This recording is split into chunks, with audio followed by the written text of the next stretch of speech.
Okay, you can start. Let's go.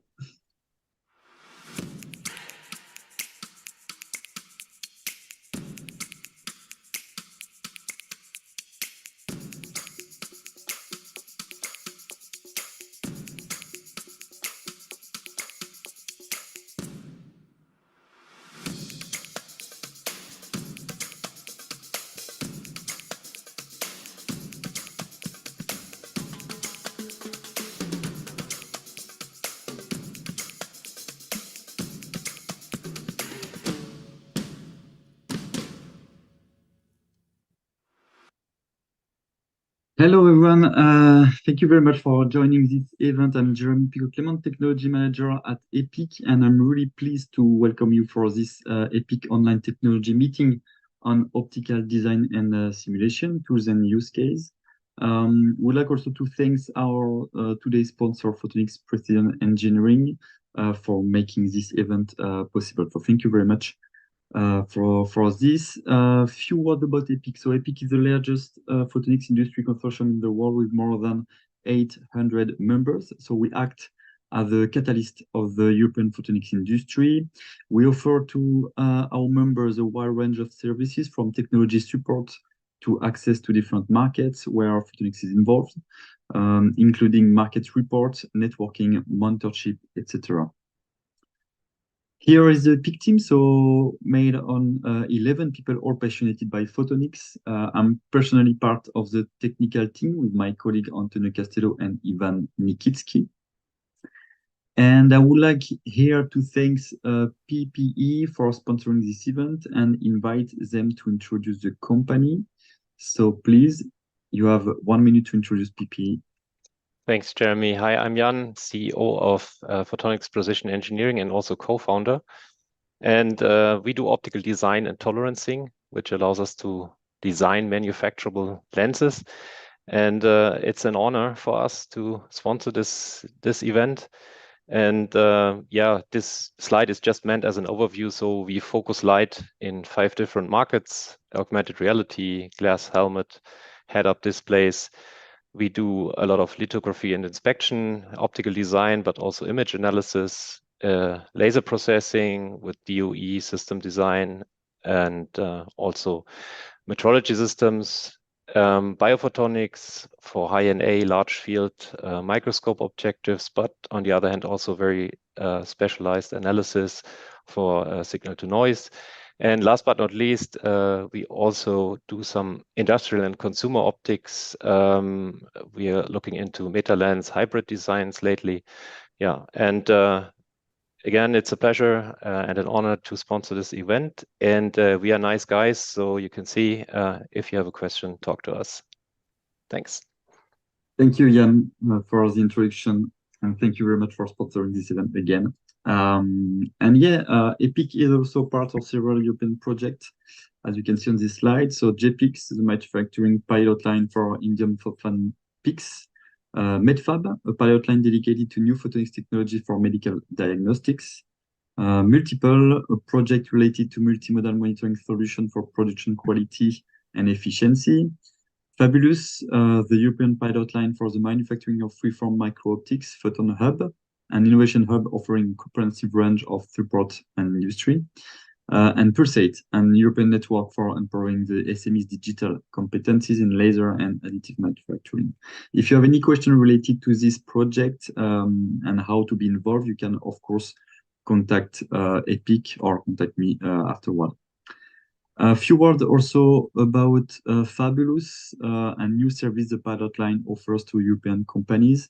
If you need to start a feasibility study with the Fabulous pilot line, it's today possible to get up to 2 months of development effort by our partners with a maximum of contribution of 2,000 euros. The proposal is really simple, and also the process is simple, and you have access to a quick evaluation of your project. So do not hesitate to contact me if you need more information related to this.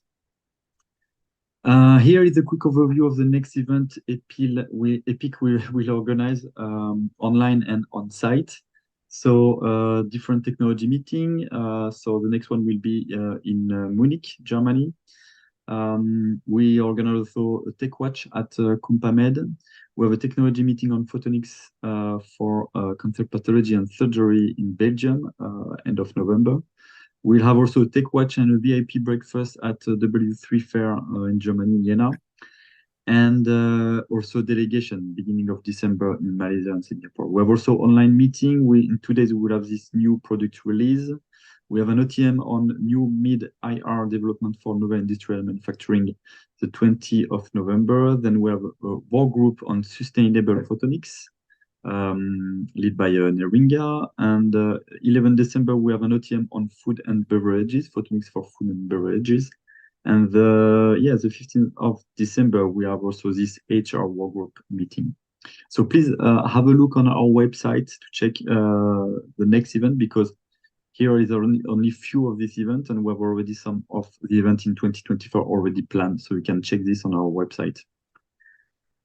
On this slide, you can have also an overview of all the companies which registered to this event. So as you can see, we cover the whole value chain from the software company to the end user and integrators, including component manufacturer, R&D center, etc. So you will have access to this information on the web page of the event, as well as the presentation after this online technology meeting. And now, just before to start, we can have a look on the agenda of today's meeting. And we'll start with a presentation by Oliver Fähnle, co-founder of Pandao. So next up, modeling optical fabrication chains during optical design. And then we'll have a presentation by Emilie Viasnoff from Synopsys, how to deal with optical system complexity. We'll have a one-third presentation by OptiWeb, Chen Bonfil, Director of Sales Marketing. We'll continue our meeting with Dispelix, Guillaume Genoud, optimizing the augmented reality experience of advanced simulation and diffractive waveguides. Another one-third presentation from Faceform by Puya Ojenpour. We'll continue with PlanOpSim, Lieven, Penninck, co-founder and CTO, dedicating an integrated design software for meta optics. So we'll talk about meta optics. One-third presentation by Dominique Gallara, the CEO of Photon Design. Then Ansys with a Flurin Herren application engineer.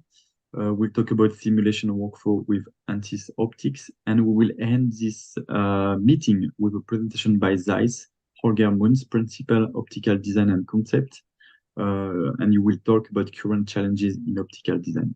So thank you very much for being here. And now we start with the first presentation by Oliver Fähnle from Pandao. So please, Oliver, I'm stop sharing.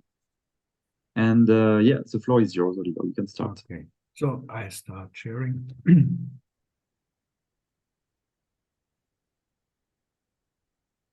Okay, so you can see that, right? Yeah. Okay, thanks a lot for inviting me. We are very honored to be able to present here. I'm co-owner and co-founder of Pandao. And besides that, I'm running a group at a Swiss Applied Science University for optics fabrication. I spent almost all my life at the very interface between design and fabrication. And that's exactly where Pandao is located and what I want to talk today about it. Well, so let's get things started. If you want to produce, and I was not allowed to bring too many slides, and it's 10 minutes, and I will stick to that, Jeremy, I promise. So if you want to play a nice melody, you might ask B.B. King, and he produced beautiful melodies, and then he's perfect. But if you want to produce music, it takes two guys, maybe Eric Clapton. And these two guys together, they produce not only nice melodies, they communicate with each other with their guitars and play beautiful music. And that is what I will talk about in the next 9 minutes. And that is the music we can produce if we reconnect design, optics design with optics fabrication. Because there has been something going on in the last 300 years. And I want to show you that, and then I will give you a glimpse what you can do today. And so let's go for it. So Newton did it. What do I mean with that? Well, Isaac Newton, he was one of the guys who knew everything. The application, the performance he wanted to have in astronomy, and how to design a telescope and how to produce a telescope. All things in one person. And that is unique. That was standard several hundred years ago. And this is not standard today. And with Pandao, as a first step to reinstall such things. Well, what do I mean? Well, if we have a look at the flow in generating an optical system, we do sell optical systems. We have to design them, and we have to lay out the systems, and then we have to design the fabrication. That means we have to design to identify the optimum fabrication chain. And once this has been done, then you go for actual production, where you talk about engineers, technician, automation, trade, and so on. So these are the 4 steps. You want to have a certain performance. And as he did everything by himself, the astronomy, the design, and also the fabrication, but most probably his people were polishing, not himself. But he was able with this to have communication within all those entities that are needed to generate the optical system and to apply that. Today, we have a gap. And there is a gap between the optics design and the optics fabrication. And of course, a lot of people have a lot of experience, and also a lot of designers take care that it's producible.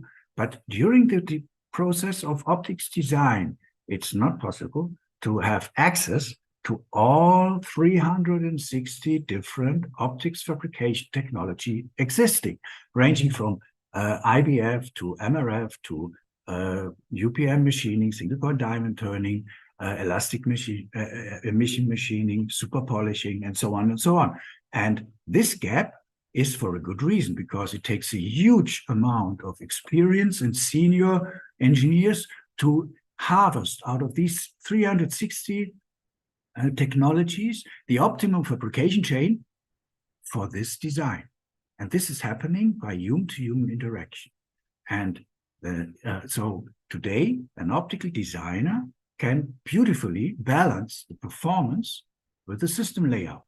Active zoom, what types of lenses, what type, is it plastic or is it glass optics, is it A-spheres, freeforms, and so on. So we can balance that thanks to those optical design software tools. We will hear today also from them things.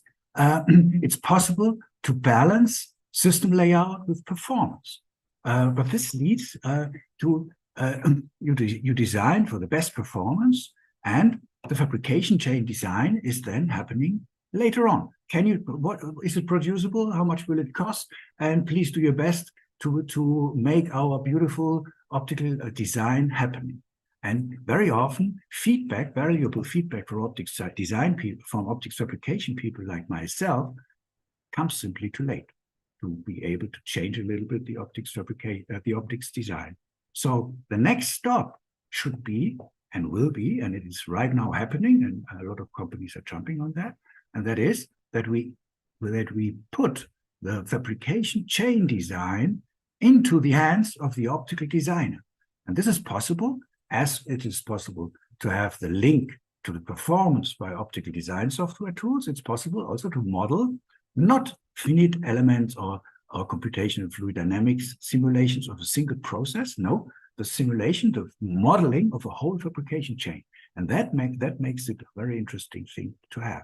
And how does it work? Well, if you have grip on both sides, to the performance and to the generation, to fabrication of it, then you're even more happy, and you can balance performance with generation, and you can identify minimum risk, minimum cost for your optical systems during the design with one click. And this can also impact in the optics design. How does it look? Well, we have only 1 or 2 minutes left, so very fast, very quickly, 2 glimpses. First one is, if you enter any aspherical or any optical element, and then it identifies, using those 360 optical fabrication technologies, the optimum fabrication chain, like rough shaping, polishing, super polishing if needed. And it gives you a risk parameter, a risk level, and of course, a cost. And if you change, like here, the shape accuracy, then the chains are reacting in terms of cost, risk, and technologies. And the second and last example is life cycle analysis. This enables life cycle analysis because you want your optic design to be happening during to be surviving during the prototyping phase as well as during the mass production. And here you can plot the number of lenses you want to produce and the cost, both logarithmic, and then you see there's a certain technology for the most best fabrication chain, and around 10,000 pieces you want to produce, precision glass molding moves in, and things become dramatically more cost efficient. So with these kind of life cycle analysis, you can plan the whole life of your lens, which has its birth in feasibility study, and I don't know when it dies, but it's adult in mass production. So with this, it's possible to do that, and this has been a project, and now it's a company called Pandao, and a lot of companies are using us. And with this, you can carry out a lot of very interesting research as well as industrial applications, because you have both things in your hands, the performance and the producibility, and both can balance the optical design. So that's it. Our running joke is you can, that's the only marketing thing we produce so far. So you can stop reading coffee grounds and start enjoying your coffee and use Pandao. So well, thank you very much. That's it. Thank you, Oliver. Thank you also for keeping the time. So thanks a lot. Any question for Oliver? You can raise your hand through Zoom. The bottom you have a button. You can click on it and you can ask a question.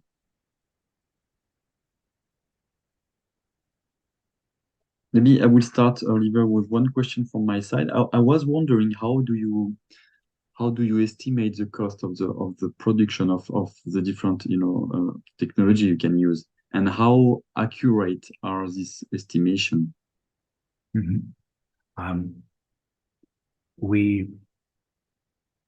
We model physics, the time it takes in the machine, the type of tool, the quality of the tool, and so on and so on.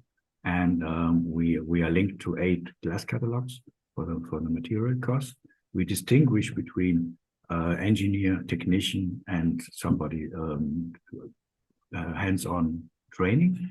And we distinguish also 3 wage levels of companies, not of countries: high wage, medium wage, and low wage. Of course, there are some assumptions, and but so far we are within 10% or something. Of course, we cannot distinguish between Switzerland and southern Switzerland and northern Italy or something, but between high wage and medium wage and low wage, it's quite accurate. We calculate the time it needs, and then out of that, with normal cost calculations, you can come up, depend if you know how many lenses you are handling, and if all the parameters are due to ISO 10110 or MIL standards inputted into the system, it's quite okay. Thank you, Oliver. Any question for Oliver, please?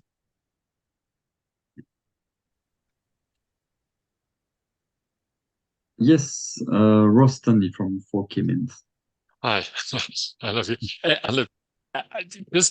After all this, does this then suggest a manufacturer? Manufacturers, I presume, plural. Well, we came up with this to deliver honest and independent opinion about what is the minimum cost, minimum risk fabrication chain for a certain status of an optics design. And so far, we are not pointing to a certain company. We could earn much more money with doing so, but so far we are brave for 2 reasons, because I want to keep the promise I gave myself that it's honest information, and not the company who pays us the most will be linked on top of the list. And the second is we don't have so many lawyers to survive such discussions. So there's not a single commercial. If you log in to our website, www.pandao.ch, it's running like Netflix. You don't have to download anything. And it gives both sides, right? It's the view behind the curtain in terms of cost, not price of your supplier, but it's also giving companies like Egmont or Zeiss arguments for the design department. Hey, if you change this parameter, it's much more stable, or it's much more cheaper. Thank you. Thank you, Ross. Any other question? Yes, Holger, from Zeiss. You are muted, Holger. Hi. Thanks, Oliver. The way you've presented it here, it looks like a standalone tool for analysis and consulting, let's say. How about integration into the actual optimization? How would that be accomplished? That would be the next logical step. Right now, it's the optical designer, but he or she is running optical design software, and then they are running the Pandao, and there are ways to read in with one click your design file, as Marco Hanft in your company is doing, and the next logical step could, of course, be digital back and forth, and you could also add that as a. I did that together with Dave Wook, being two humans, to show what could be possible with such stuff. But that would be the next logical step. I completely agree. Optimize not only for performance, but run a Monte Carlo simulation for the best chain in balancing with the best performance. Okay, thanks. Thank you, Holger. Yes, Jan from PP. You are muted. Yeah, you're muted. Yeah, sorry. I'm just speculating. Are there plans to couple it to a kind of bidding platform? Well, we are discussing this internally. It could be, well, of course, possible to link, not to, so this is the best supplier for your lens, but to give a list or a bunch of fabrication companies that are capable of doing ASIC, FAC optics or a certain ASIO freeforms. That would be possible. Right now, it's not yet. We are for 3 years out in the market, so to say, and right now people who are using us are purchasing managers, because you know what the cost level more or less is of your supplier, and you can negotiate better, and optics designers. Usually it's getting installed at the interface at big companies between the design department and the fabrication department, and they tell us they save a lot of time because you ask only the hotspot questions and not all questions if you're optics designer. Good, thank you, Jan, and yeah, thank you again, Oliver, for this introduction. Nice presentation. Thanks a lot. Thank you. And now I invite Emilie Viasnoff from Synopsys. So Emilie, you can start your presentation. Hey, thank you, Jeremy. Can you hear me? Yes. Yes. Okay.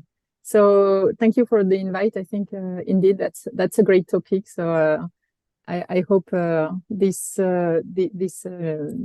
session will give you an overview of what we can do in optical design. What I'm gonna talk about is how to deal with optical systems complexity. So I'm Emilie Viasnoff, and I'm the head of the optical solutions portfolio within Synopsys. Okay, company disclaimer about our roadmap topics that will come at the end of this presentation. Here is the agenda of my presentation. Start with a few words of introduction about Synopsys and our current portfolio, but I guess most of you are pretty familiar with that. So then I want to dive into the evolution of optical design versus optics, and how we've seen a big evolution and a trend to more and more complex optical systems. Then I want to just take quickly the example of an augmented reality system, which I think today is kind of the most complex optical system that people can deal with. And then a few takeaways before I close this presentation. So just a really one slide on Synopsys, a quick word, because that's our mother company. And of course, I'm presenting this slide because Synopsys has, of course, some influence in how we look at our products and how we evolve them. And you will see that it has a lot to do with dealing with not only optical systems complexity, but really systems complexity as a whole. So Synopsys is a big company, 5 billion plus. That was the number for last year. Almost 20,000 employees all over the world. It's the number one company in EDA, meaning electronics design. And of course, it has a lot of tools around not only design automation, but also manufacturing simulations and virtual prototyping.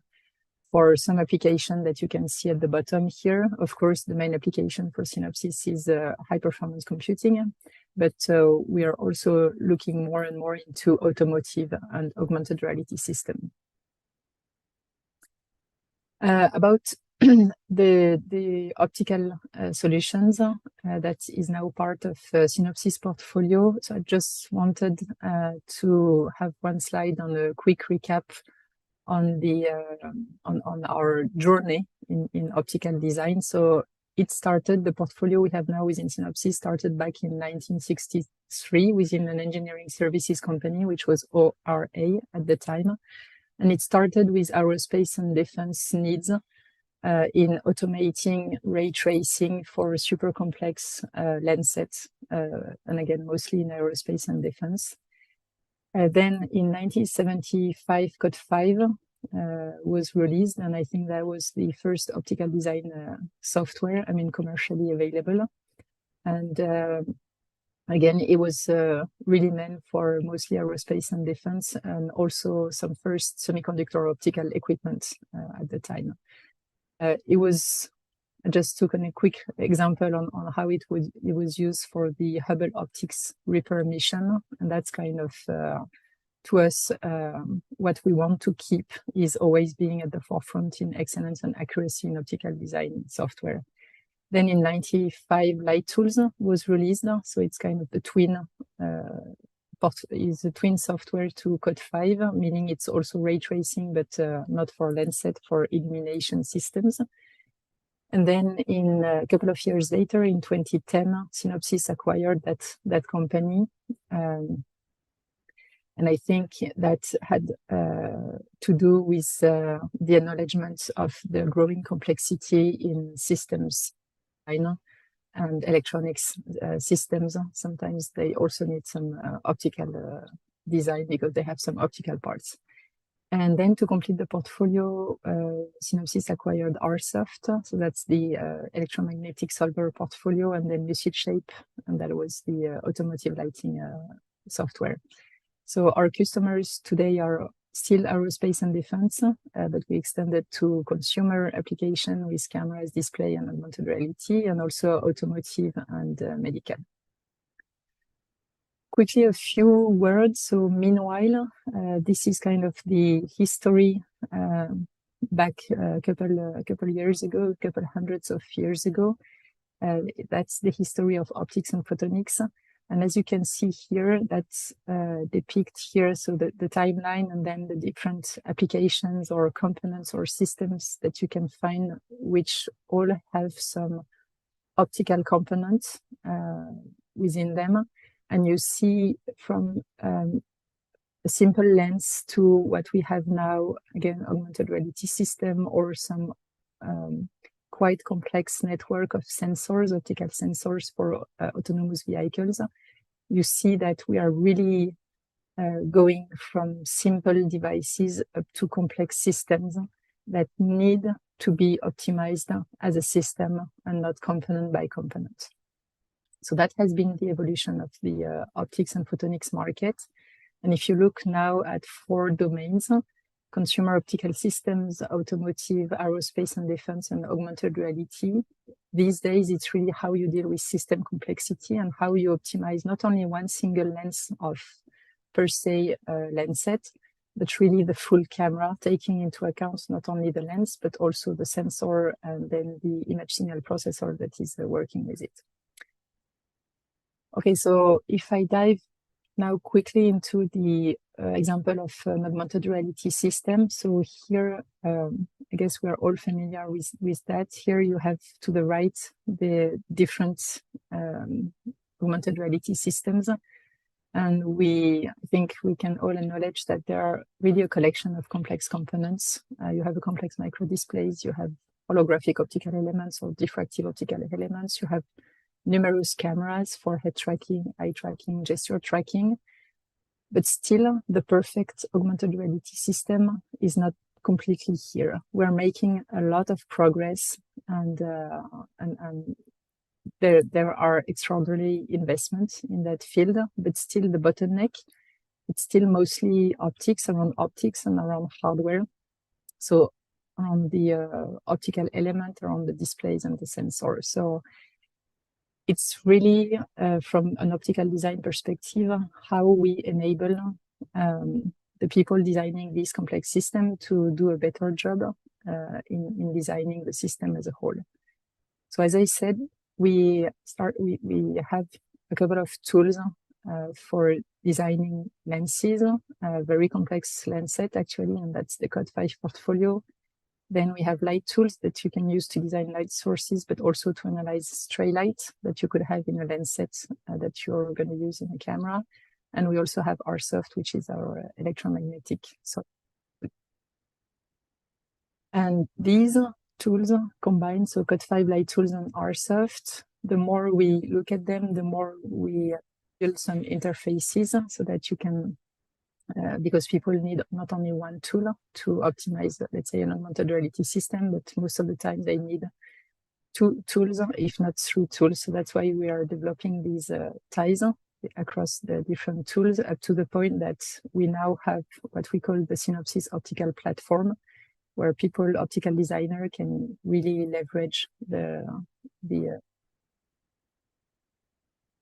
just wanted quickly to mention that as the system complexity is growing, you also need more high performance computing, and all the tools that have this yellow outline are either multi-threads or distributed computing, or have some distributed computing capabilities, or are GPU enabled. The complexity is also growing in the kind of materials people are using within these optical systems. So it's the box that you have at the bottom here. So we have different ways of taking new materials into account, starting by measuring their optical properties and putting them in a library so that then you can use them into your optical simulations. And so material is also a part, a more critical part of optical design these days. And because we are also dealing with complexity, we have a whole team of engineers supporting you for super complex designs where you really want to push the limits of Code5 light tools and RSoft. Maybe I'm going to skip that for the sake of time. I just wanted to mention that, and this was our platform for optical design. Just wanted to mention that this is not enough. People want more and more simulations also to virtually prototype those optical systems. And these are in the middle, the 3 different flavors, I would say, of simulations that we have for optical systems. So we have some visualization tools because most of these optical systems are capturing an image or are displaying an image. We also have some image simulations tool.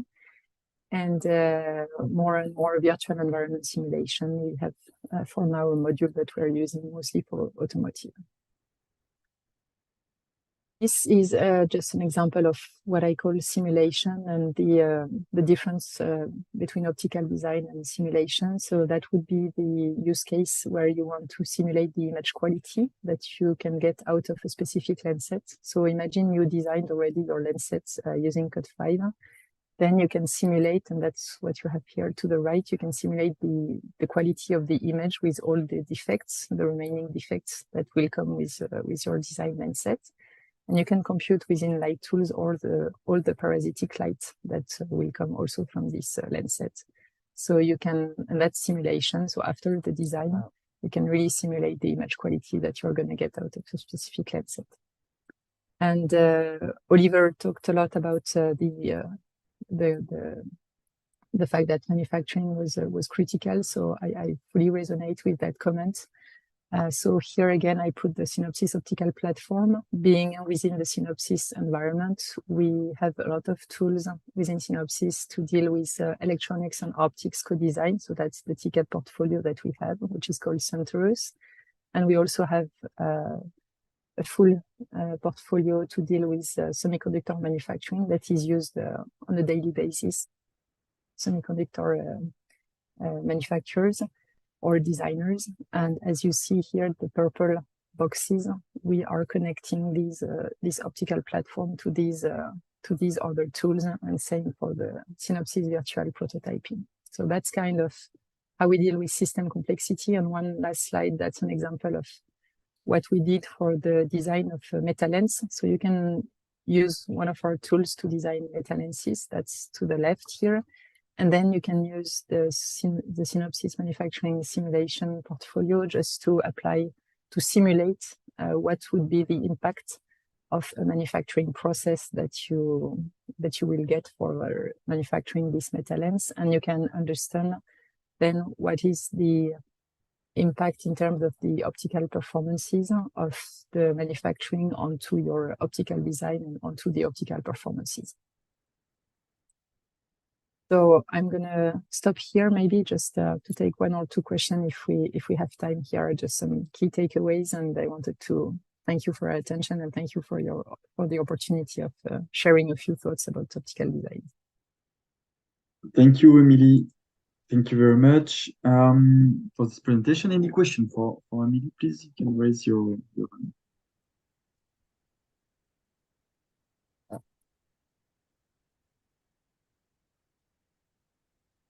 Thank you. Okay, maybe. Okay. Yes, Jan. Just a quick one. In your landscape that you showed, where is S-Lito? Is that part? Can you help me? S-Lito would be part of the Synopsys manufacturing portfolio. Okay. So it would be part of. We have some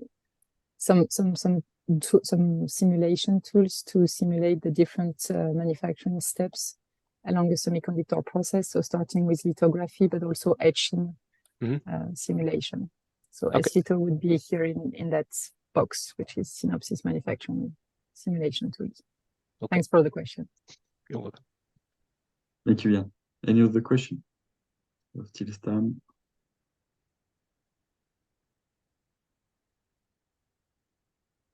Okay. Okay, thank you very much, Emilie. Thanks a lot for your presentation. Thank you.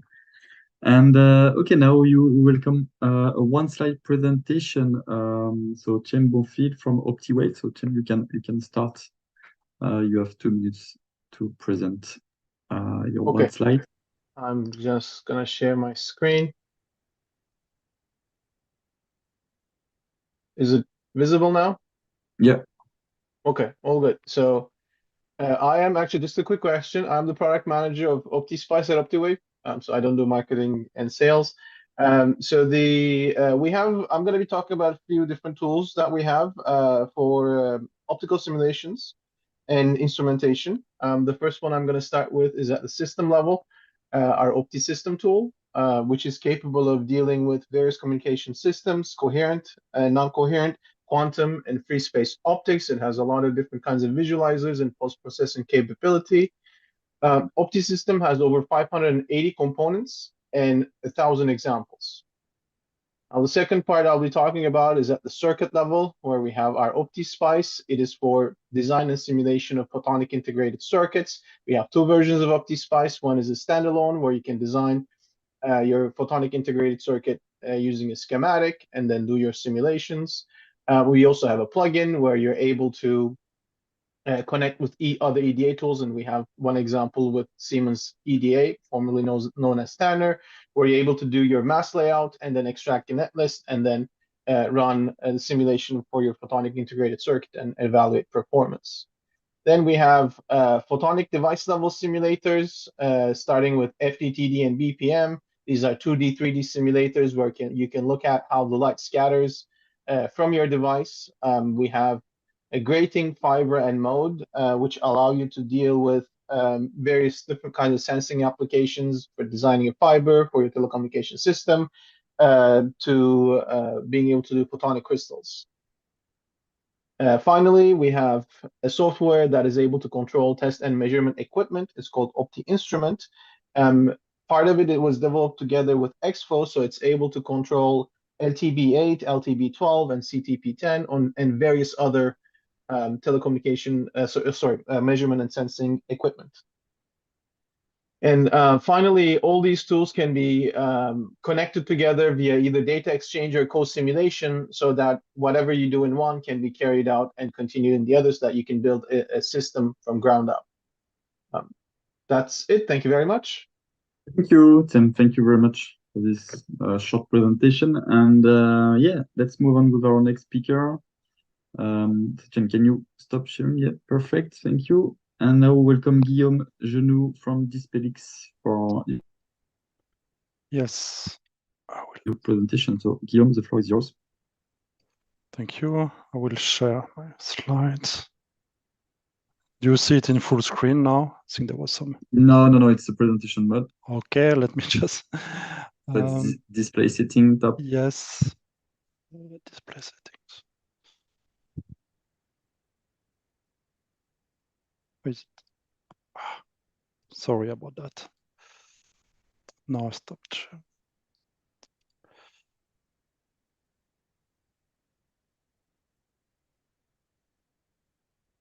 Yeah. Okay. Now it's correct. All right. Okay, I would like to thank the organizer for inviting me and presenting what we do at Dispelix. And I'm a Waveguide designer, team manager at Dispelix, and today I will be talking about presenting our advanced simulation software, how we use it to optimize the augmented reality experience. After a short intro, I will present our design software and go through some real examples and show how we use our software to improve our waveguides. So maybe many of you already know Dispelix, but at Dispelix we develop, design and manufacture cutting-edge diffractive waveguides. We are a fabless company, so the mass manufacturing is done by our partners. It was founded 8 years ago, and we have headquarters in Finland, but also offices in US and China. We are now more than 150 employees, and we are a highly innovative company with more than 150 patents. Like I said, we are focusing on the development of waveguide and combiners, and we believe those are the core of the AR displays. But of course, when designing the combiners, we need to take other components into account, and we have very good partnerships with light engine companies, and we always think of the full solution when designing our waveguides. In order to achieve that, we are working a lot on research and development. And like I will present today, we are putting a lot of effort in developing advanced design software. And we are trying to be the best in class in the algorithm we use for this application. We also have the capability to manufacture these diffractive waveguides and using novel material and fabrication method. And in the end, we are able to develop full color, single and multi-layer architectures. We have design available for binocular, monocular classes, and our design capabilities stretches from near-eye displays to heads-up display. So just in short, our waveguide works. They relies on surface relief gratings. And in this type of waveguide, you have one grating that decouples the light from the light engine. The light is guided inside the waveguide through total internal reflection. There's a second grating that expands the light called exit pupil expander.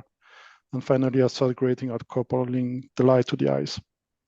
And here we can already in this picture see what is the design challenge, that we have the gratings that are nanometer scale, but at the same time, the waveguide itself is on the centimeter scale. So we have kind of these two dimensions. So design challenge is to combine the nanoscale diffractive grating, the nanoscale dimension, with microscale waveguide dimensions. In addition to that, we need to take into account, of course, all the inputs in the design. Like I said, we cannot consider only the waveguide, also the light engine. We have requests for field of view, eye box size. The eye box is the position of the eye relative to the waveguide. So you still want to have a good image even if you move your eyes. inside the eye box. You can have tilt dimensions, different type of restriction with the dimension. And of course, we want to simulate different outputs related to image quality, brightness, uniformity, color, sharpness, visual appearance. So all of this makes I think it was mentioned in the previous presentation, it's a really complex system with multi-objective optimization and convoluted interdependencies. Within convoluted interdependencies, that means if you increase the brightness, in general, you're going to decrease the uniformity. If you want to increase the eye box size to have more comfort for the user, you're going to decrease the brightness as well, and so on. So you need to find a good compromise between all of those. So in order to be able to do this optimization, we have developed our own proprietary simulation software. It has a graphical user interface. It merges conventional algorithm and AI features. And it has design capabilities for a different type of light source. And it can simulate all the critical performance and parameters of our waveguides. We call it Waveguide Studio, and here you can see a snapshot of it. And it is with this software, we can simulate all kind of periodic ratings, linear and double periodic ratings. We can take into account the phase and interference and coherence effects. Use different type of grating structure, both surface relief grating and volume holographic gratings, double-sided systems. Something that is also important is we can optimize the modulation transfer function. We'll have a few slides about that, and also include tolerancing into the simulation. And it is compatible with high-performing computing clusters.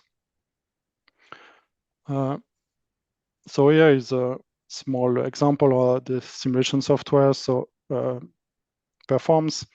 So in this simulation, it's a mushroom forest, it's a 2D grating here. It uses 300 cores, 11 by 11 field of view points, 3 wavelengths, and 6 propagation distance. So with this, with our software, the simulation is done in 10 seconds. In a conventional ray tracing software, this will take more than 10 hours. So you can see here the clear advantage. And it also scales linearly with the number of cores. So yeah, introduce the software, but of course, at Dispelix, we also put a lot of effort in manufacturing, and I think this also relates to maybe the first talk today, that we have the computing and optical design, but then once we have a good design, and the software helps us explore different options and innovate. But once we have a good design, we go from a simulation to a physical sample with our manufacturing team. These samples are then measured and compared with the simulation.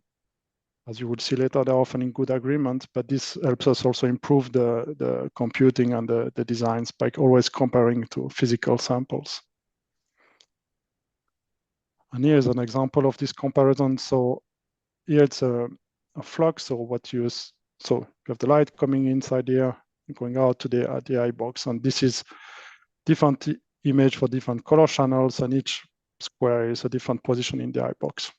So like I said, the eye box means different eye position relative to the waveguide. And here, this is a first simulation. And then if we compare with the measured fluxes, so you can see, well, there's some agreement. In the blue, there's these dark areas here. You see them here, same here and here. But there's one big difference is we don't see these interference fringes in the simulation.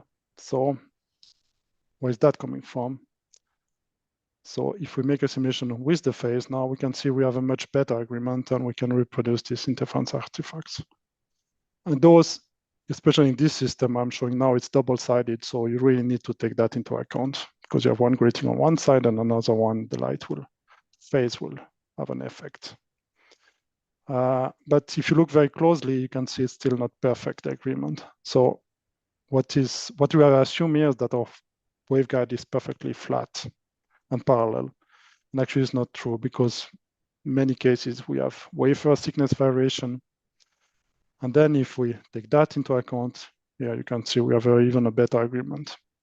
So I think here this demonstrates that our software can really reproduce reality well.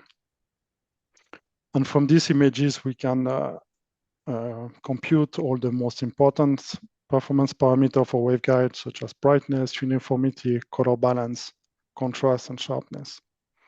And this is the next topic I want to present is how we can evaluate the contrast and sharpness of our images. And obviously, when you have augmented reality application, you would like to have good image. And this example, like this letter on the right, is not good. Many applications will require display of text, and the text should be readable. So in our software is capable of computing the modulation transfer function, which describes the contrast and sharpness of the image. And now the system can reproduce details. So it's based on a well-aligned pattern, like here is relayed through our optical system.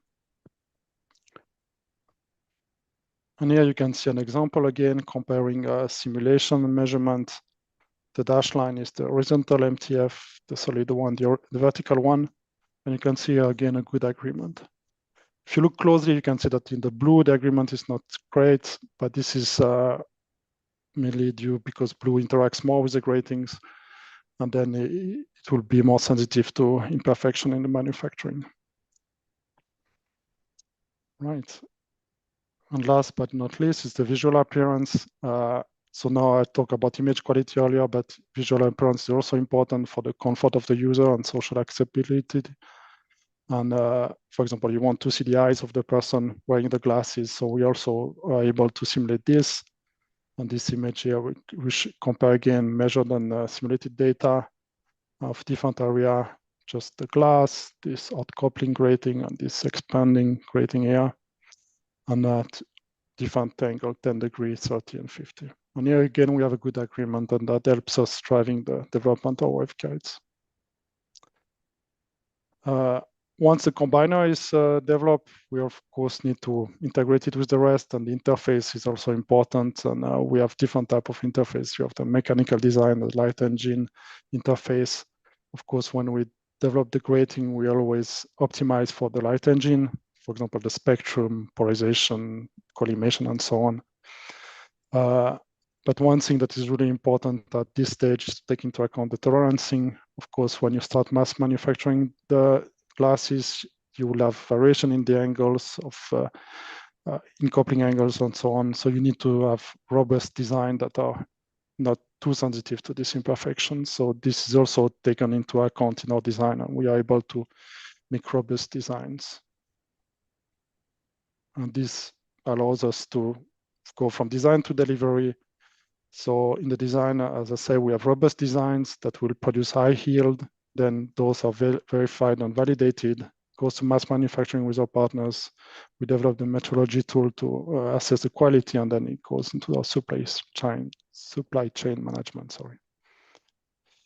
So to summarize, I've presented our in-house design tool, and it's a powerful software to explore new waveguide and concept, simulates nano scale gratings and waveguide with macro scale dimension. It's fast and efficient, and it has embedded tolerance in for manufacturing. And most of all, we have a good correlation between simulated and measured data. Thank you for your attention. Thank you, Guillaume. Thank you very much for your presentation. Yeah, any question for Guillaume, please? You can raise your hands through Zoom. Yes, Paul Somat from VTT. Hi, quite a nice presentation. Thank you. I have this question that these double-sided nanostructures, are they kind of mass producible? Yeah, yes. Well, we are working on that with our manufacturing partners, but yes. Quite interesting. Thank you, Paul. Any other question? Yes, Jan? Ah, no, it's not Jan. Thank you for the nice talk. Is it also possible with the software to exploit the capabilities of GPUs? So because you have many more cores, and since you said it's mostly linear scaling, can you really use it? Or Yeah, it's a very good point. Yeah, we are working on that. So maybe in the next presentation, we can give you an update on this one. But exactly, we had the same thinking as you. Okay. Thank you, Dominic. Yeah. Ross, please. Hi, nice presentation again. It's a huge effort to build such a software Yes. platform. What was it? Is there anything specifically which was missing from the commercial platforms that you needed? What was sort of pushed you to do this? Because it's a huge work. Yeah, I think it relates a bit on the one slide at comparing the different software with. I think you could do it with a traditional software, but it will take much more time. So this has been tailored for this type of application, and of course it's faster for this application, but most probably cannot be used for some other optical design task. Yeah. Okay. Thank you. Thank you, Ross. And we have a question from the chat from Yulita. Mr. Wang, do you want to ask your question by yourself? I think it was the same question that was already asked about GPUs. Yeah. Okay, so that's good. Yeah. Okay, so if we have any other question, thank you very much, Guillaume, again. Welcome. For the presentation, thanks a lot. And now welcome. Another one slide presentation from Faceform, Puya Rajapur. So please, Puya, you can share your screen and you have 2 minutes to present Faceform. Thank you very much for the introduction, and it's my pleasure to be here. Hello, everyone. So I'm Puya Rajapur from Faceform, and at Faceform we developed a new type of wavefront modulators, as we call it, the deformable faceplate. So that's our core technology, and recently we have developed like a digital model for this component, and that's what I'm going to show you in this single slide. Just the intro to the core tech, to this deformable faceplate, or DPP. So if you're familiar with the famous deformed mirrors, a DPP is basically a deformed mirror, but it's not a mirror, it's transmissive. So it has a 2D array of electrodes, and we can basically replicate very complex wavefront profiles. So these are the experimental type of wavefronts that we can replicate with a DPP. There are 63 electrodes, and they can do up to 7 times 8 order Zernike modes in both vertical and horizontal orientations of the DPP. And as I mentioned, very recently, in collaboration with Photonics Precision Engineering in Vienna, we developed a digital model for this component. It's basically a DLL, very similar to a DLL of a lens. So far, it's for Optical Studio. You can insert it into your optics simulations in Optical Studio and basically try and different applications, correct for aberrations, optimize your optical systems. So the first obvious application, as we see for this component, is adaptive optics. But of course, this tool is really to experiment for the optics designers to see if they can get rid of that remaining aberrations of the system, which there is no other good way of correcting for them. And here is an example, for example, OCT for retinal imaging. But as I said, this tool is mostly for optics designers to really try for new applications. So thanks for your attention. Please visit our website. So this digital model is free to download. And also you can find more information on our website, faceform.com. Thank you very much. Thank you, Puya. Thank you very much for participating. And now I would like to welcome Lieven Penninck from PlanOpSim. So Lieven, the floor is yours. You can start your presentation. Thank you, Jeremy, for this introduction. And yes, my name is Lieven Penninck. Thank you for this opportunity to present PlanOpSim. I'm happy to hear Guillaume say in the previous presentation that for specific applications, you need a specific tool. And PlanOpSim is that tool when it comes to the design of meta surfaces and meta optics. I don't have to explain to the people in EPIC how a traditional optical imaging system looks like. It consists of polished and ground pieces of glass that have been painstakingly aligned. It's big, it's bulky, it's very heavy.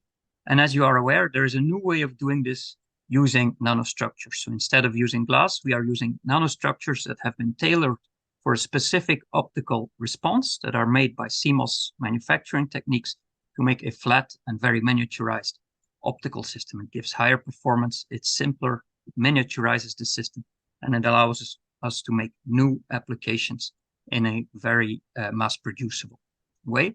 This is what's been going on, but to make that really work and to deliver on all these promises that we read in all the nice magazines, the engineers, you need to work, and that is expensive. You need people like you that are all very well educated. Your employers need to invest. It's complex. You need to collaborate between multiple specialists and multiple suppliers, and it takes a lot of time. The R&D cycles are long, and these simulations take a lot of time. And to make that easier is why PlanOpSim exists. So PlanOpSim provides R&D tools to engineers and scientists to let you unlock the maximum benefit of flat optics in a user-friendly way.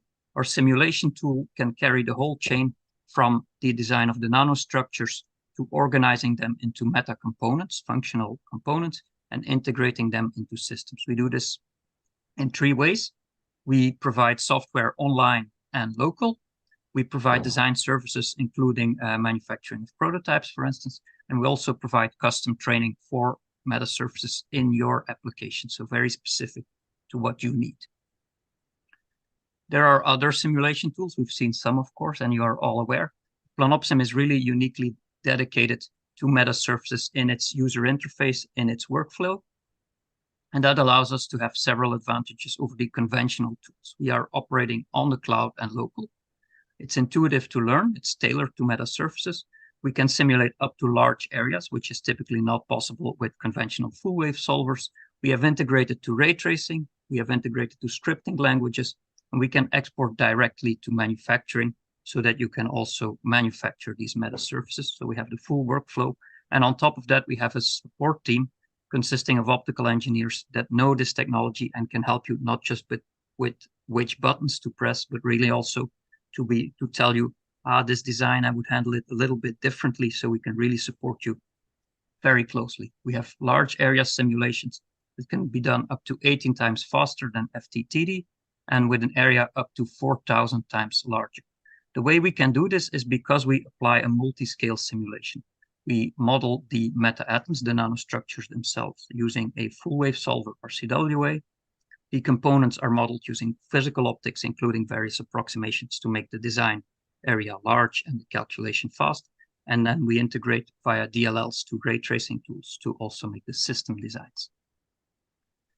So this is all what I'm saying. This is what our customers are saying. So we have launched the software tool since 2021, and people are responding that it is very intuitive to use. It's the appropriate tool for designing meta surfaces and meta lenses, and it really does save them a lot of engineering time, which is what we set out to do. The workflow within our software goes in an iterative cycle. So you start by doing system modeling to find specifications for your nanostructures and for your components. You then go into the PlanOpSim software to build a library of nanostructures that give you a specific response in the MetaCell module. This is then transferred to component design in order to produce the necessary wavefronts over different polarizations, over different angles of incidence, over different wavelengths, which you can then lay out and analyze for their optical behavior, because what you set out to get as an ideal wavefront is not always what you get in a real design. And we can then verify that as well for local effects using our newly launched ODA tool.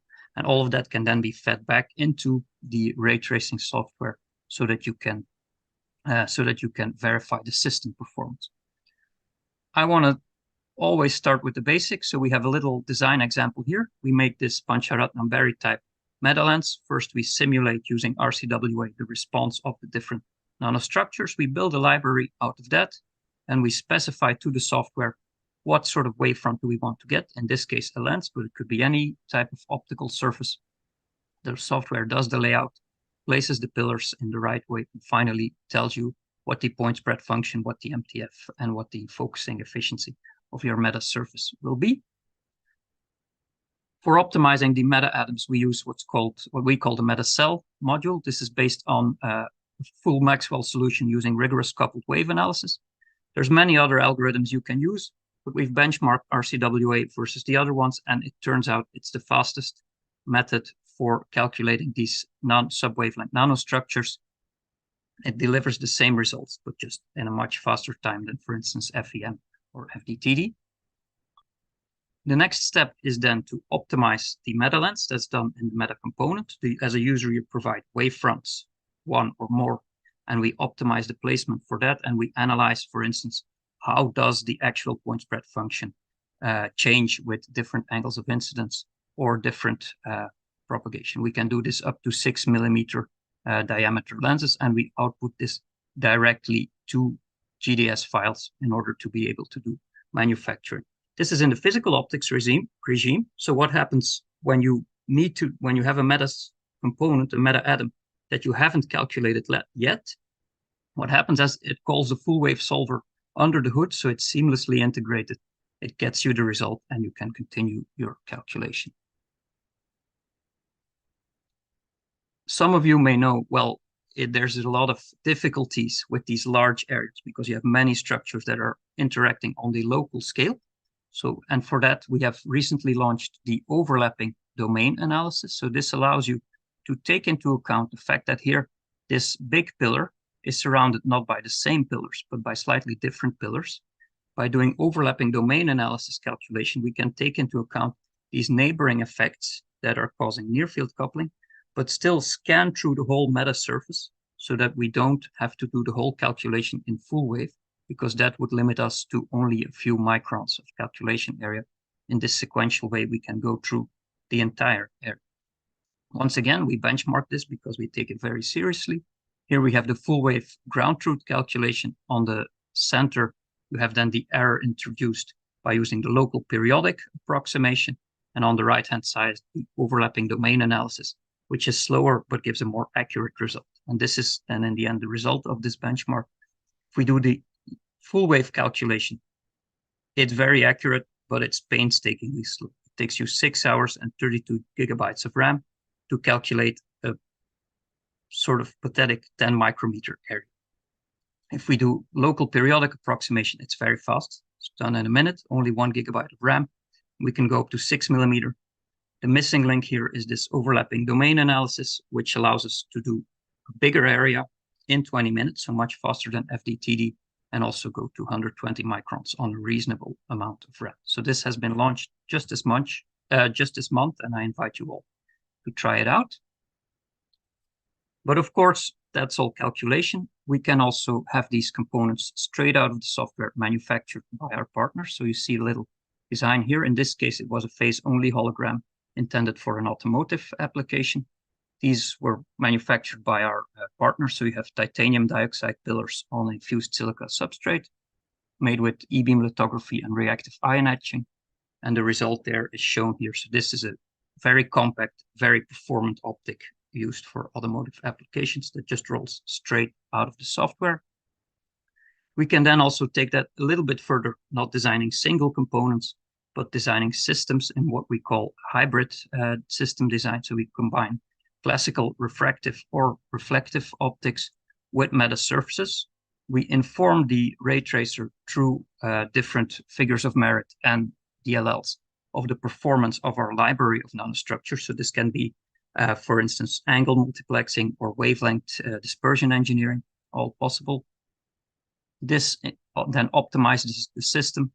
We export the specifications of the wavefront to the PlanOpSim software and use that to optimize the layout with a low wavefront error. And with that, I also want to give a little sneak preview into something that's to come, because the major question that we get in meta surface development is, okay, it's nice, we can simulate, but where can I get this made? And then the answer is either you can make something very small with e-beam lithography, or you can make something big when you go to a foundry, but that's going to cost you several $100,000. We are launching in collaboration with our partner a method to do multi-project wafers, where you can submit directly from the PlanOpSim software your designs to be manufactured.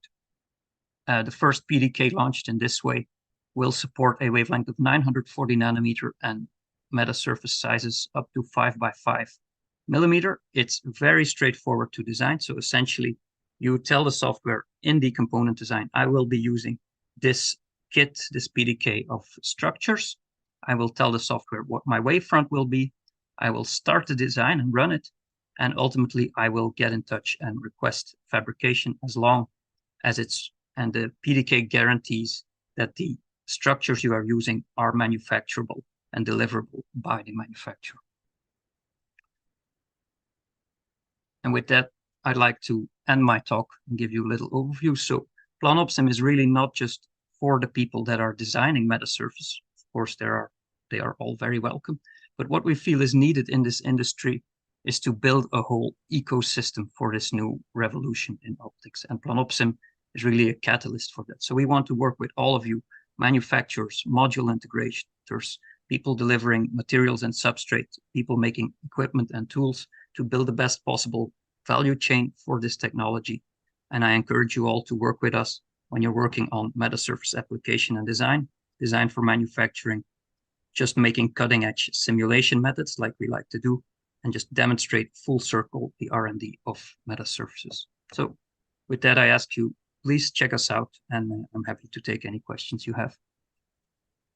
Thank you, Lieven. Very, very interesting presentation. Thanks a lot for talking about also these interesting topics, meta lenses, meta materials. So do we have any question for Lieven? Yes, Penninck, please, from PP. Thank you, Lieven, for the nice presentation. You talked about the ODA, but is it only for verification or also planning for the optimization so that you have some kind of iterative method that will be coupled to all the calculations, or what are your plans there? Thanks. That's a very interesting question. So indeed, the first iteration, because we follow the strategy of delivering new methods very fast to capable and smart designers. The first iteration allows the analysis. Future versions will also allow optimizing the simulation based on those results. That's the current status. Okay. Thank you, Penninck. Thank you. Marion Chelny from Synopsys. Hello, Lieven. Thank you for this nice presentation. So just one question and also a comment. So first, a question about intuitive and also large area metasurface that you reach. What do you mean by large area, and so the concept of intuitive learning curve, just to have a better understanding? Yeah, sure. So this is mainly what feedback we have received from users. So what we hear from people is that with a lot of optical simulation tools, you need to work with them a long time until you really understand the finesse and are able to design. On the other hand, with our tool, we have had feedback, for instance, from starting PhD students that they are able to pick it up very quickly and start making their own designs within a couple of days, typically. So that's what we mean by intuitive. Part of that is because we really connect all the different steps of the simulation into a single tool. When it comes to large area, you asked a very interesting question there. I'm sure it's not a surprise to you that when you want to do full wave simulation, it doesn't matter which method you use. Really, you are limited to a couple of tens of wavelengths if you want to do it in practical times. By picking multi-scale simulation methods, we can string together different methods with some approximations like the ODA or the LPA in order to be able to design really practical sizes. So if you just do straight up full wave calculation, you will have something like 10, maybe 100 microns, maybe you go to 2D. But if you want to do practical sizes, and we've seen people make 8 centimeter diameter meta lenses by now, you really need these multi-scale.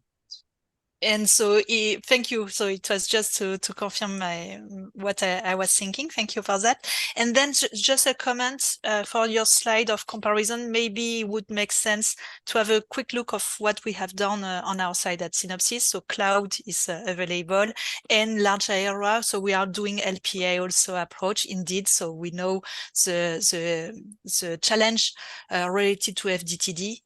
I totally agree with you. It's challenging. So and we have optimization and simulation process using LPA approach as you are doing available also. Thank you.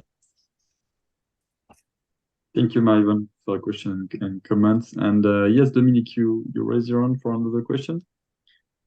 Yes, thank you. Just a short follow-up question, because you were talking about the RCWA. Also, do you also simulate the meta molecules, the ODA type of structure with the RCWA? Because if you crank up the size of the meta molecule, you will fast go or be limited by the RCWA, right? Because you cannot allow for higher harmonics. You would increase the effort by a cube. So do you plan to also implement different ways of verifying those meta molecules? This will come in the future indeed, but currently RCWA performs fastest in our benchmarks. Okay. Thank you, Dominique. And thank you again, Lieven, for your presentation. Thanks a lot. Welcome. And now another one presentation by Dominique Gallagher, CEO of Photon Design. So Dominique, you can share your one slide, and you have 2 minutes to present Photon Design.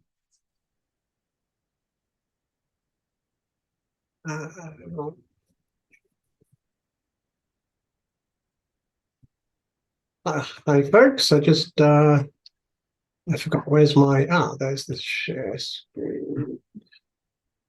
Okay, yes, can you see my yes.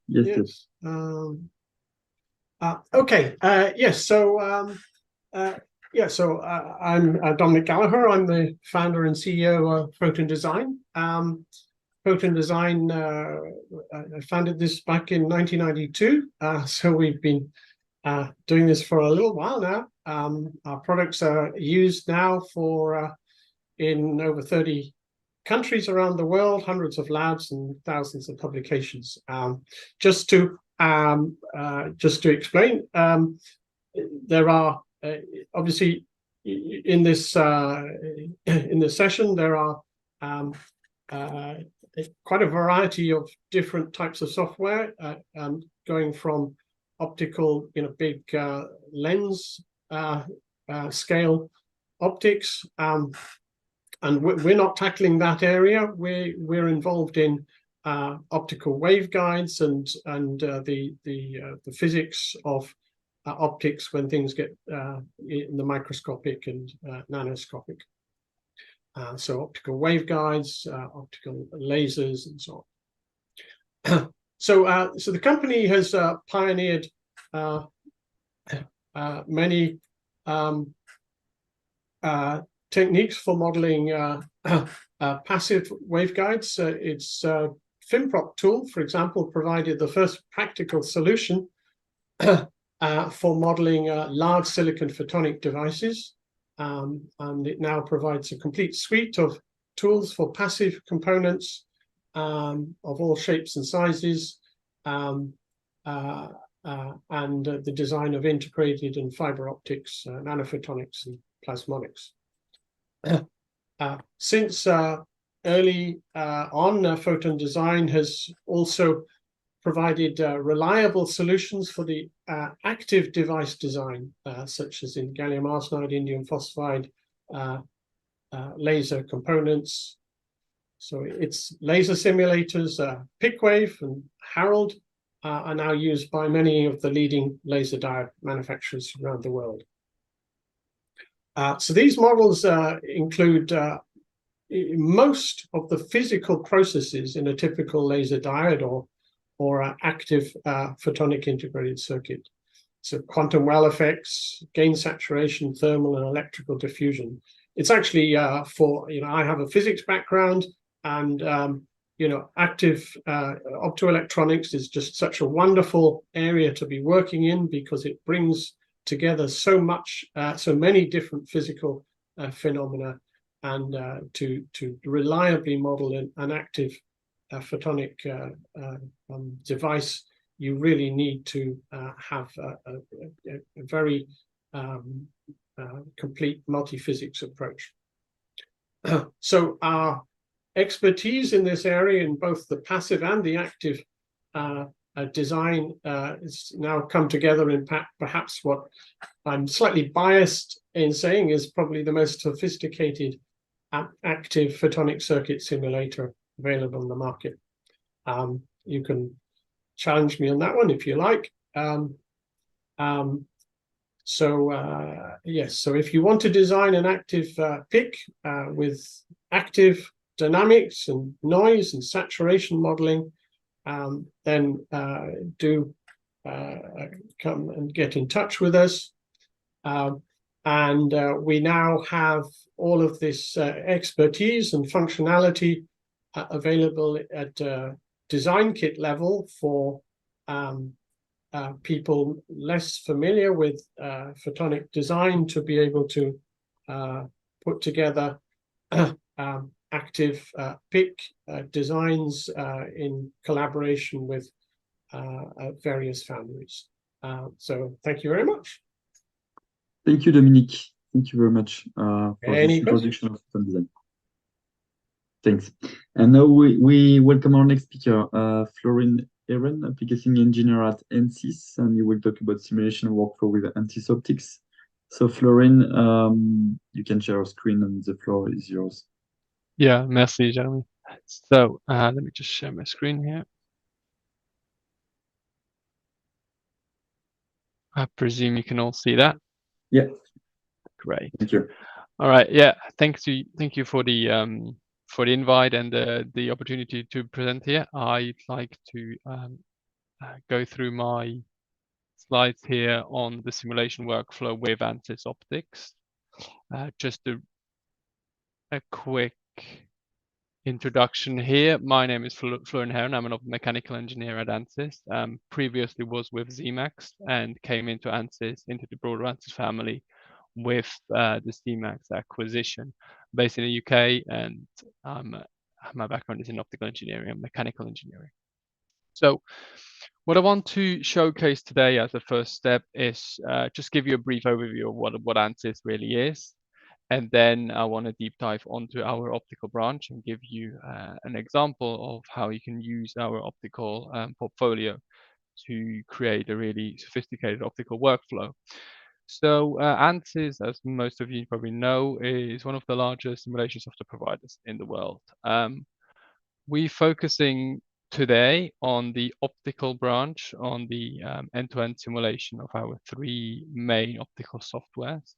But I don't want to miss out on mentioning that multi-physics is a really big part of our approach. So within optics, we have a lot of other branches, other physics branches coming into play.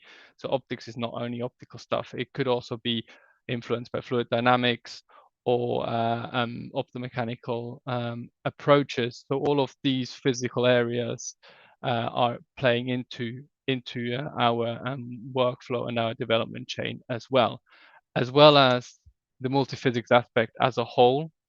So we have, for example, if we take that multi-physics workflow as a whole, we can do optimization or joint material catalogs. And if that's all within one software family, it makes the whole thing much easier.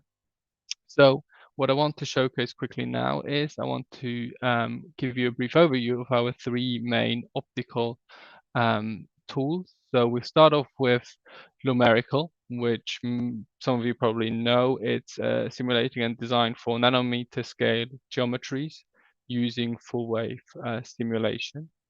Next up, we have another software which where I come from. It's Zemax Optics Studio.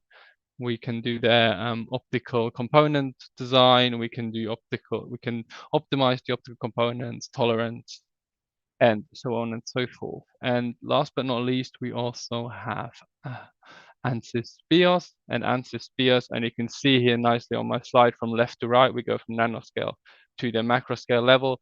SPIOS at the end of the workflow usually is there to do system level analyses, might be environment integration, but we can also do several other things like like straight light analyses in an optomechanical sense.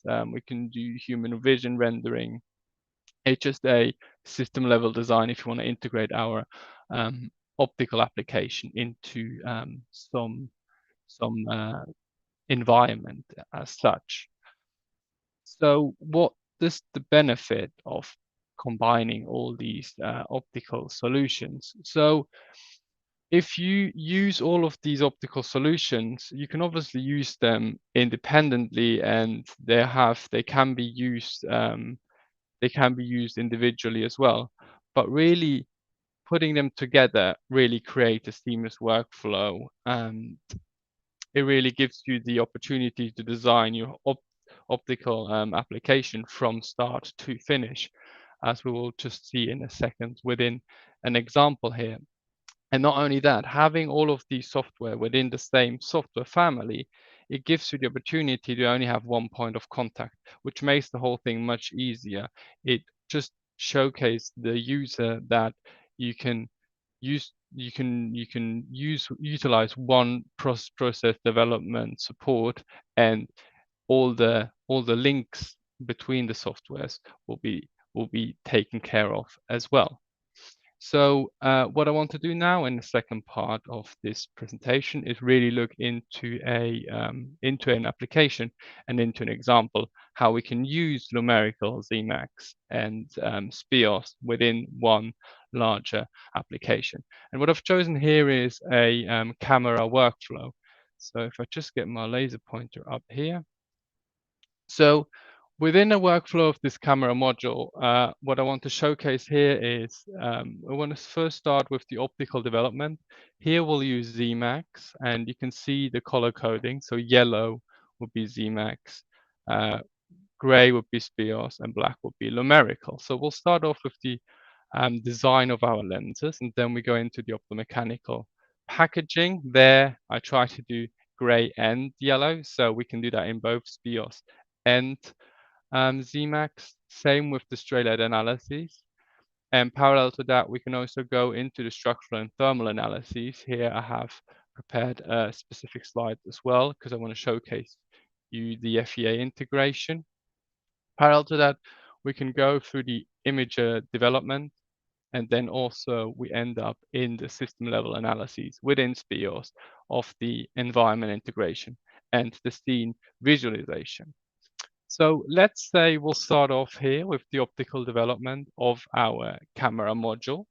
So the first thing would be to use Zemax Optic Studio to design our lenses. So in our case here, we have designed these aspherical lenses with a cover glass and an IR filter at the end.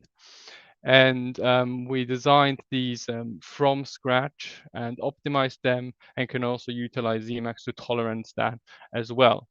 So what we also can do here is we can really utilize an API, so we connect them to MATLAB or Python to automate workflows as well. Let's say we're happy with that design. One thing, and I quickly teased that as well in the last slide already, which I wanted to showcase, is really that stop workflow, which we have as well. So let's say we designed our nominal system and we're happy with the performance. What we then can do is we can export the CAD geometry into an FEA solution. Within Ansys, we have an in-house one, which is called Ansys Mechanical. For here, we don't have to go specifically into Ansys. Every FEA solution can be utilized. And then we can generate FEA data sets based on thermal and structural load. And that can then be fed back into Zemax Optic Studio. And there we can then see really the influence these thermal and structural load have on our performance. So we can see the degraded performance of our system. So if we know our system has strong temperature fluctuation, for example, we can then just really analyze that throughout our system. So within Zemax, let's say we've done these two steps. What I next want to showcase as well is the numerical side of it. So let's say we want to develop our imager with Lumerical. Here we could really utilize, for a camera imager, we could really utilize 3 steps. So we will start off with the optical simulation. We would utilize a FDDT simulation where we calculate the optical efficiency with a function of the incident angle and the polarization and wavelength. And as a second step, we could go ahead and look at the electrical simulation. Well, we check the spatial probability of the generated charges that could be collected by any given pixel. And within the third step, what we then could do is we calculate the from the result of the step 2 of the electrical, we can then go into the calculating the internal quantum efficiency. And finally, by multiplying the internal quantum efficiency with the optical efficiency, we can then get the external quantum efficiency and basically then the effectiveness of our imager from our camera. And taking the Zmax and the numerical aspect into play, so we're now ready to combine these 2 software and workflow steps.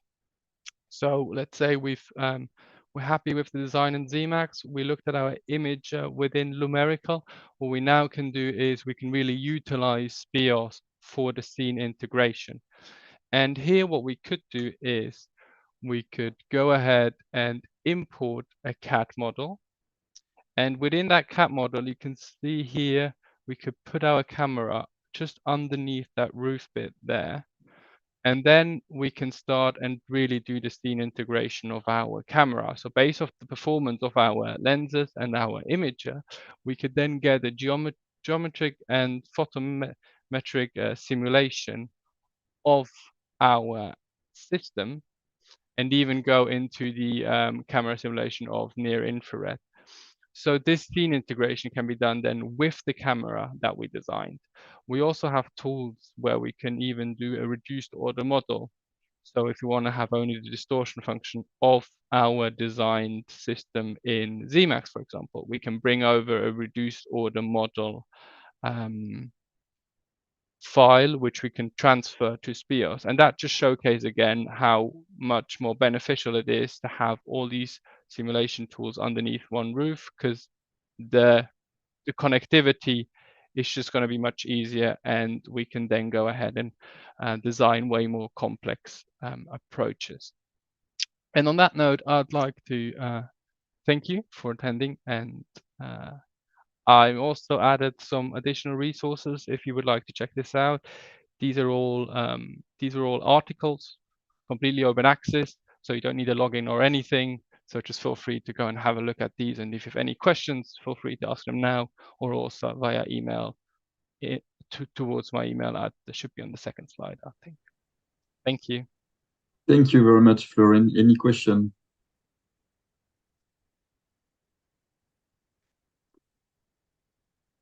I have a question for you, a short one. I understand that you design your system in function of the performance, of the global system, how you optimize it. But do you take into account the production cost or the production capabilities somehow in your system, in your software? You can obviously do the you can do a cost iteration, but we also, for example, and that's a nice little loop back to the first presentation of Olivier. We also have Pandao as an add-in, I think. So Pandao can be utilized, but we also have a vast library of off-the-shelf lenses, for example. So if you don't want to design your lenses yourself, you can also utilize off-the-shelf lenses from all sorts of manufacturers directly. Okay. Okay, thank you. Yes, we have a question from Patrick Cunami. Patrick? So if you're talking, you are muted. Huh?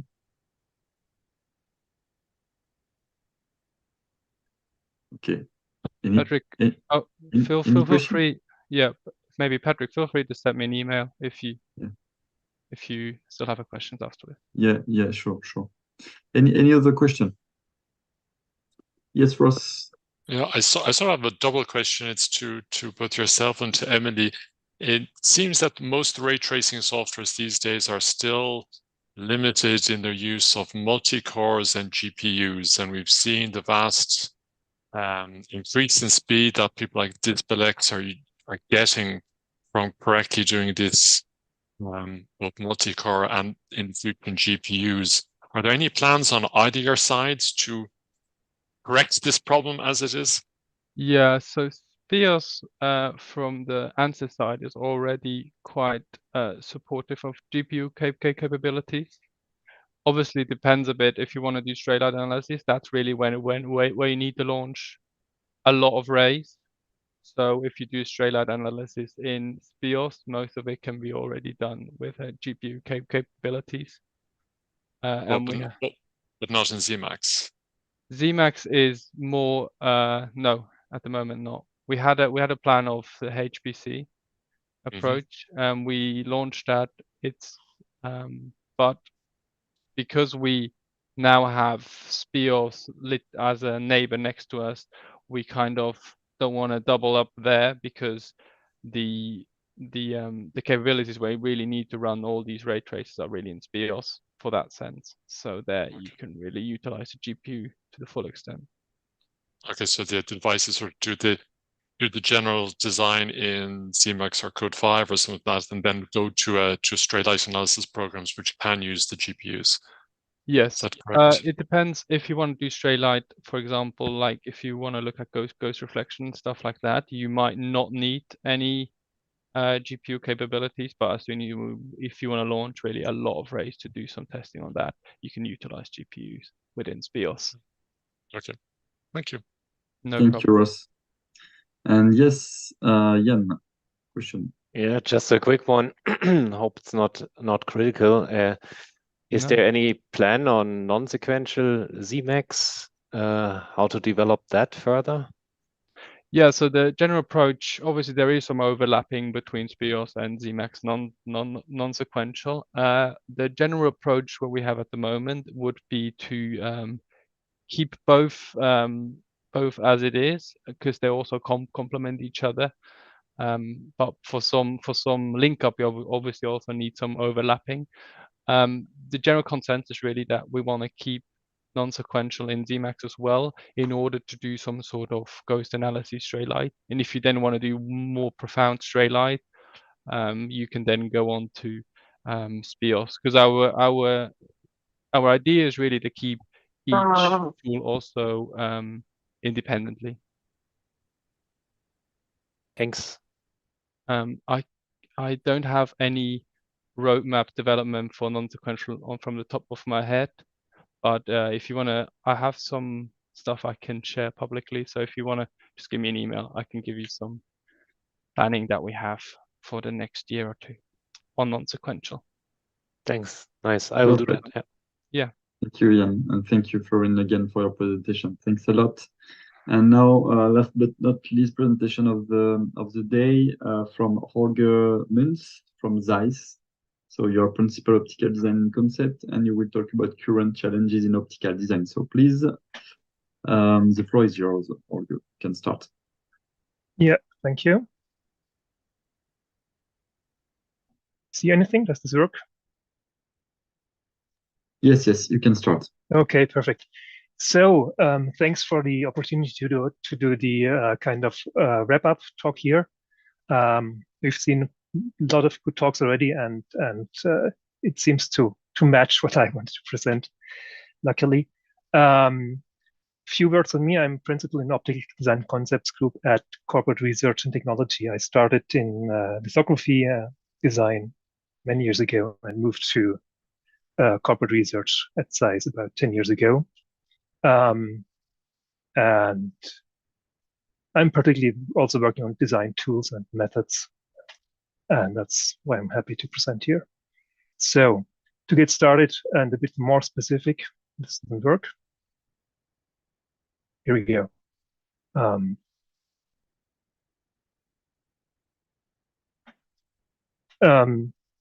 We've seen that optical design is much more than just optimizing lenses. I've put two classical examples here, which are mainly concerned with lenses and and wavefront aberrations, let's say, or image quality. But of course, there's more to it, and we've seen the example of design to X and multi-objective optimization. Guillaume has given a very nice example on his AR waveguides, where basically all the additional requirements you can put into optimization, apart from just image quality, show up in a single device. This is, let's say, a classical extension to optical design. There's a more advanced one, which is artificial intelligence and other novel design methodologies. We see that neighboring disciplines are really moving there. So we have generative design showing up in mechanical design. We have inverse design and artificial intelligence being used for photonic devices. We have artificial intelligence in coating design. So, and it's starting to move into optical design.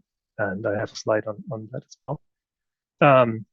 There's a third direction, which is multi-scale and hybrid systems, which Lieven has very nicely illuminated. So there's a lot about systems dealing with components from the nanoscale to the macro or classical optical scale. We have meta services in there, micro optics, photonic integrated circuits, and so on. And the fourth thing is I see is computational imaging and end-to-end optimization. So anything where the actual output of the optics is not very much or even not at all of interest, but it's the system result you're interested in. And there are a whole bunch of stuff going in there. It's listed here. It's image processing, denoising, deconvolution, and so on. But it's also the AI tasks behind, like segmentation, classification, or which really are not necessarily looking at the image at all. They just want to get a classification result. And I've brought along an example from our work, which is in the category of multi-scale and hybrid systems. That was a LiDAR system we designed some time ago for our spin-off Sentinel. And this uses a solid-state 2D scanner on a photonic integrated PIC basis, together with a classical optics collimator, because you need about 25 millimeters of exit pupil for the long-range automotive LiDAR application. And it was designed very much the classical way. So you have an interface in between, and you have interface specifications, and you work to that from both ends until it matches. And that's fine, but it turned out it can be done better. So what you can do is you can put another device in between, and then with micro optics, and then co-design the whole thing. Starting from the grading coupler design on the PIC, and then working the way through the lensed array to generate a new emitter plane, which can then be imaged by an aspheric collimator. And it turned out that with that approach, you can get about a factor of 10 in signal strength, which is quite a bit. And so this is the multi-scale system I wanted to show, and it would be nice to be able to optimize that all the way through in a multi-scale optimization, very much the way Lieven has shown it.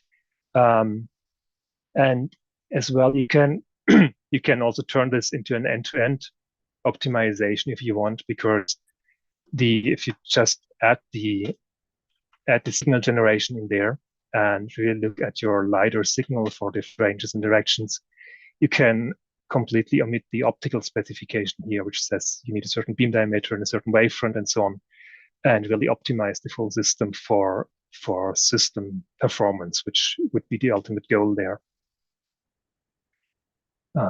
So that's it on end-to-end optimization. I also brought a slide on AI and novel design methodologies, because we start to see first more or less successful applications, or at least, let's say, working examples there.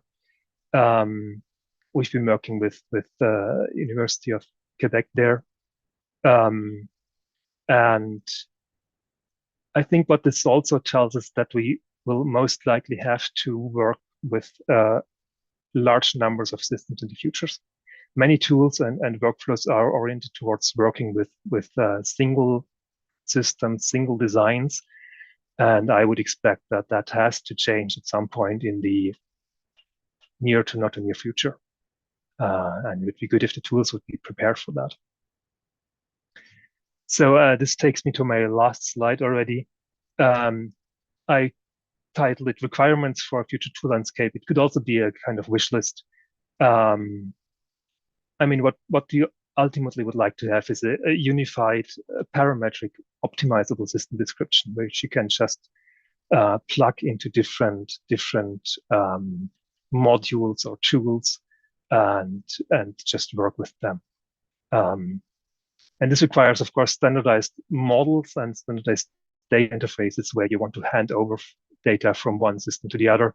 So here the output could be some electrical field in a model system, which is understood by both of these solvers, propagators. So you can easily hand over and continue there. And of course, we'd also like to include the signal generation part towards the end. And all the information that is generated here should ideally be differentiable throughout, so we can really use it to build merit functions or loss functions to feed an optimizer to do the system optimization. And I would like to have an open optimization interface there, so I can plug whatever optimization routines in there, AI methods, and so on. And I think it would make sense to have a single visualization environment which just picks up all the information generated here and puts it into one visualization, because in the end, there's not so many different data types you can generate, and there's not so many different forms of visualization you can produce from data. So it makes very much sense to keep that together and take the burden of individual visualizations from these modules there. And in the end, as I said, this should have a multi-system capability, at least as perspective. And ideally, it's also an open environment for own or in-house or third-party modules. Now, there's two questions to that. Where are we today? You can judge from the talks we've seen that there are very, very specific solutions for specific cases, which basically do what's shown here in some way. Maybe there is no general solution for this. And the other question is, do we need it? I mean, in many places we are happy by using all the segmentation, classification, AI stuff without caring about the optics being specifically optimized to that purpose, and that already takes us 80% of the way at least. But at some point that will change, because it's just such a commodity that the last 20% will make a difference, and then we will need this kind of holistic optimization capabilities. And that's what I wanted to present as a kind of summary of today's meeting. Thank you very much. And please, questions. Thank you, Holger. Thank you very much for this kind of summary, as you just said. Really interesting. Thank you. Any question for Holger? Yes, Lieven from PlanOpSim. Yes, thanks. That's a very interesting vision. So I'm wondering, in this sort of, I'll call it massive co-optimization that you envision, how do you propose to deal with the fact that a lot of these tools operate on very different timescales? You can do lots of ray tracing before finishing one EM simulation. Yeah, I mean, you've already shown one way there, which is to use surrogate models, which is great because it saves time. This is definitely one way to go. The other way is always parallelization, of course. We've also discussed this today. And at some points, you have to also put stuff into not into the optimization, but into a intermediate analysis evaluation. and system selection mode, which you can well imagine operating on a multi-system basis, and then just do evaluations every now and then and pick the best ones and continue with those. That would be my three kind of answers to that. Thanks. Thank you, Lieven, for the question. Yes, Emilie, please. Yeah, thank you for the nice talk. I think indeed it's a nice wrap-up talk that you gave today. I have a related question to the question that Lieven asked on, because we talked a lot about GPU and multi-thread and distributed computing. So what is your view on your last diagram on what we would need to do in a reasonable time? And also if you have an idea of what is the reasonable time from your perspective. Like we talked about seconds, hours, minutes, days, etc. So I would like to hear what you think would be a reasonable time for this system optimization. And then, you know, what do you think we need in terms of high performance computing? Only GPU or only distributed computing or hybrid? I think it really depends on your task. And it's, I mean, I've tried to draw a kind of very general picture here, but maybe it's too general to be really sharp in that to ask this kind of questions.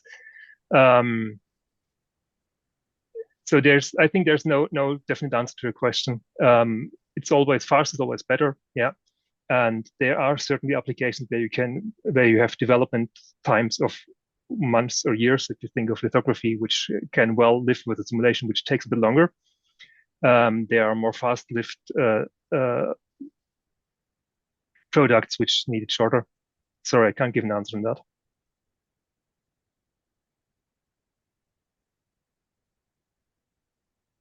Any other question?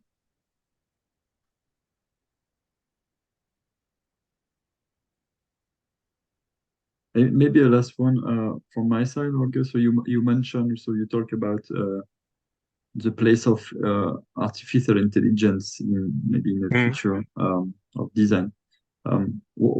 What is maybe from Lieven, Emilie, or the other?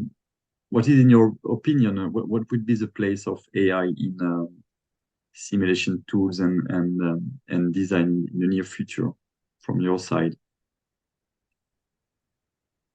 Thanks for the question, Jimmy. Emilie, if you want to say something, comment, or Lieven. Yeah, I was maybe Holger could have some also insights on that, but I'm happy to comment.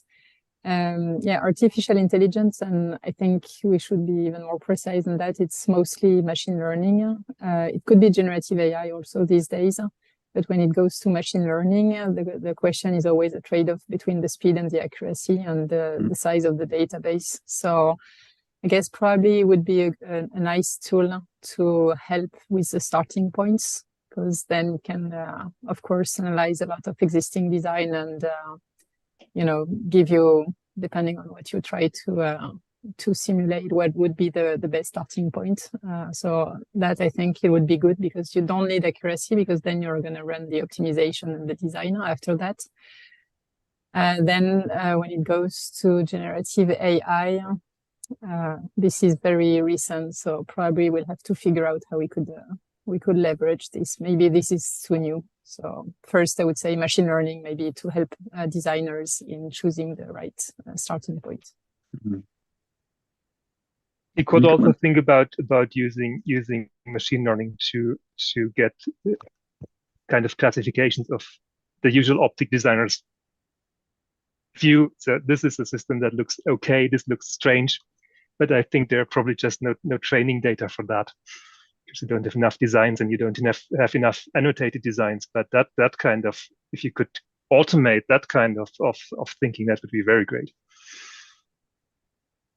Yes, Jan, from Photonics Precision Engineering. It's only meant half serious. I think we need a standardized customer first. Yeah, definitely. Yeah. Yes, Dominique from Photonic Biz. Yes, we have the keyword which is standardization in optics and photonics.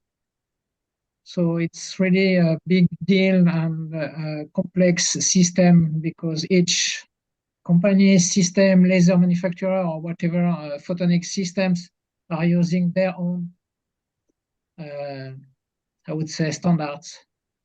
So before making a nice workflow for designing, I'm come from microelectronics and I'm in the photonics since about 15 years.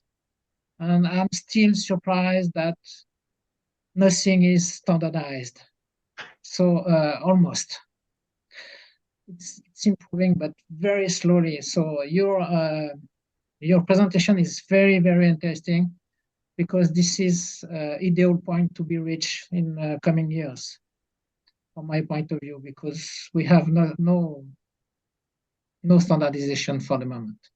Thank you very much for the presentation because it gives us objectives. Yeah, and thanks for the comment. Yeah. Thank you, Dominique. Oliver, please. One comment about machine learning. Machine learning in optics web makes a lot of sense if you have your own company and you want to know exactly and train with a data cloud your own machines performance to your optics designers. But when it comes to challenging high-end optics designs, you need to apply the niche of state-of-the-art and just beyond state-of-the-art. And there are hardly any data clouds available. So that's the problem. If you run standard fabrication, it's a good tool because there are data clouds available for you and your company. They are secret. But if you want to deal with state-of-the-art and a little bit beyond, then you have to rely on what's going on in research and conferences and everything, and to use scientific publications for training is very dangerous because there's at least 30% marketing inside. That's my comment. Thank you, Oliver. Ross, you wanted to say something? Maybe on that topic, I would certainly not underestimate what AI can do. I think anybody who's looked at the progress in large language models in the last year and a bit, I think we're all falling off our seats. I think that the potential progress, and despite all the things we said, there's not good enough databases. You just need something to draw all existing patents.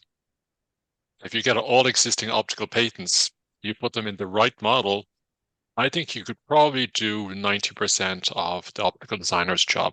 I'm just throwing that out there. What I've noticed in other fields, which is starting to happen now, is that people are closing off data sets. They don't want somebody coming in on their data set and sort of scraping it and replacing their free models with an AI generated. I would be very nervous about predicting that we continue as we are working now as these models become better and better. My 2 cents. Thank you, Ross.